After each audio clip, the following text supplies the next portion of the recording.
we need to have a talk about beat mixing.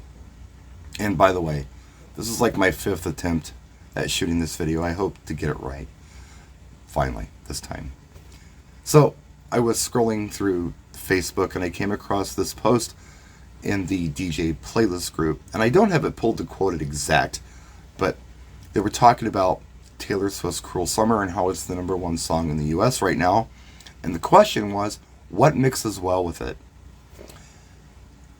Or what would you mix in next? It was something like that, implying, what beat mixes well with Cruel Summer. And it got me thinking about how some DJs out there just feel compelled to beat mix everything. We're all artists, we all do things different, and that's okay. If we all did everything the same, it would be boring. I hear a lot of talk about what tools to use to beat mix as far as software and hardware goes. I hear about the evils of the sync button. I hear about what tracks mix well with others. But what I hear no one ever talking about, like ever, is whether you should be beat mixing or not.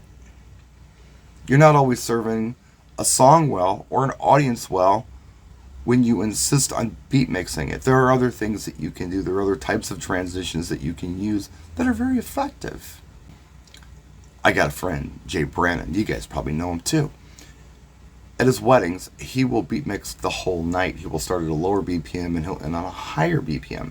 Now, him and I have been having the debate for years that, maybe the way to go is to just play whatever track works best next, regardless as to what BPM and key it is. Just figure out a clever way to mix it in. Doesn't have to be a beat mix, but get it in there and play it. I'll tell you how I've used beat mixing as an open format wedding DJ. I'm not talking about the club or whatever. That's different. You beat mix there.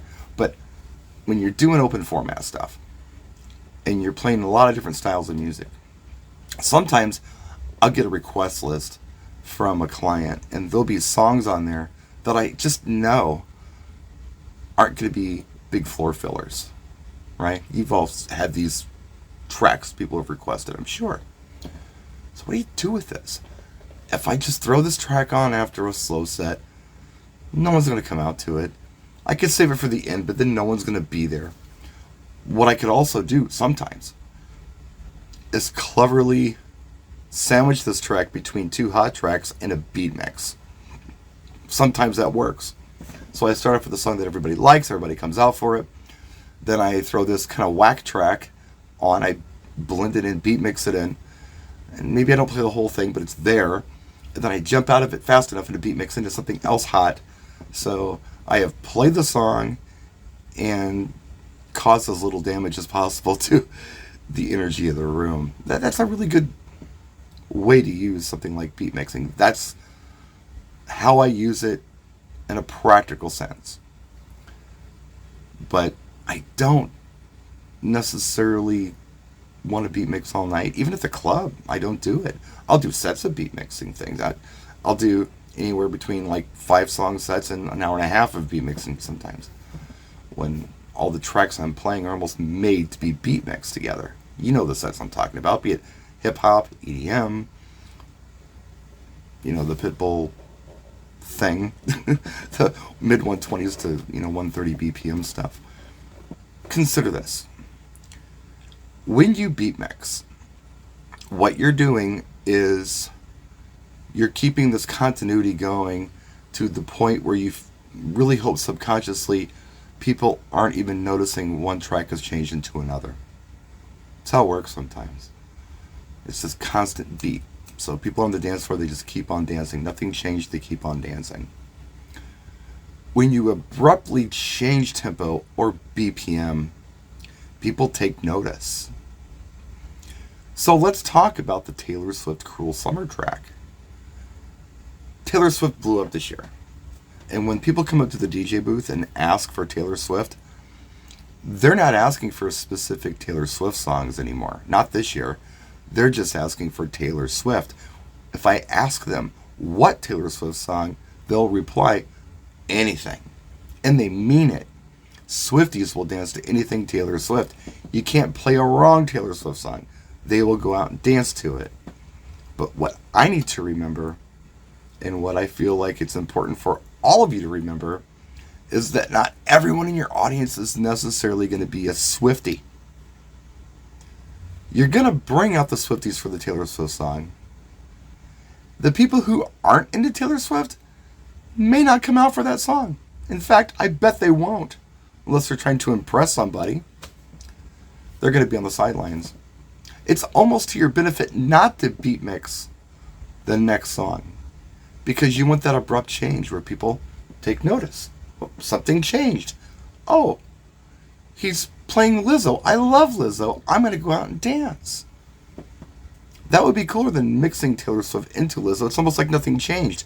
No one took notice. But they'll take notice when it's an abrupt change. So I feel like you're going to serve your audience best by not beat mixing anything out of Taylor Swift, Cruel Summer, or anything else Taylor Swift, unless you're playing Trouble or Shake It Off within a set of similar Katy Perry Kesha tracks. Or Miley Cyrus or whatever you're playing.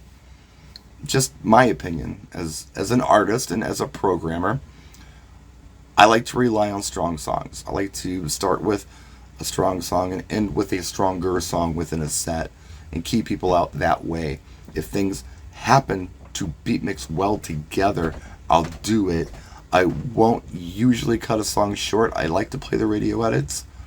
Sometimes I might chop a song at the break, but usually I'll play it out and just try to do some kind of transition at the end, be it a 4-bar, an 8-bar, even sometimes a 16-bar. I've done 32-bar mixes before. Sometimes I'll mash stuff up. I'm doing all kinds of stuff, but what I don't want to do is be predictable and do the same exact mix every time. That's just me as an artist. But I'm doing different types of blends and mixes and transitions all night, not just beat mixing. And beat mixing is very cool. It's a great tool. I'm not suggesting you stop beat mixing. All I'm throwing out there and suggesting is that maybe it's not always serving the song or the audience as well as you think it is. Maybe there's another way to do it. That's all. That's it. That's my video. I'm not going to shoot this again. This is it. So, I'm going to post it. We'll see you next time. Thank you so much for tuning in. I appreciate you doing that so much.